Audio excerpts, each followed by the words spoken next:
Captain Robert Hayes was a navigator on a B-17 bomber during World War II, flying deadly missions over Nazi-occupied Europe. On his final mission in December 1944, his plane was ripped apart by enemy fire over the French countryside. Flames filled the cockpit as Robert and his co-pilot and best friend, Eddie Sullivan, prepared to jump.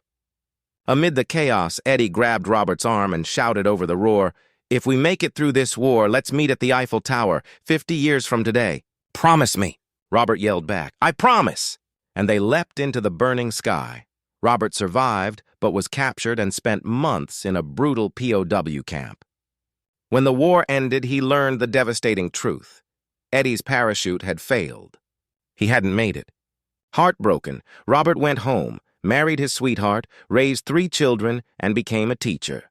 But every year, on that December day, he remembered his friend and the promise. 50 years later, at 72, Robert flew to Paris. Alone, he stood beneath the Eiffel Tower waiting. He knew Eddie would never come, but he waited anyway, because promises to brothers lost in war are sacred. As the sun began to set, a young man approached, holding a faded photograph. "Are you Robert Hayes?" he asked. It was Eddie's grandson. Before dying, Eddie had told a chaplain about their promise. The chaplain had written to Eddie's family, and the story was passed down through generations. The young man handed Robert Eddie's flight wings and a letter Eddie had written before his final mission. A letter about friendship, loyalty, and the bond they shared. Moments later, Robert looked up to see 3 generations of Eddie's family standing beside him.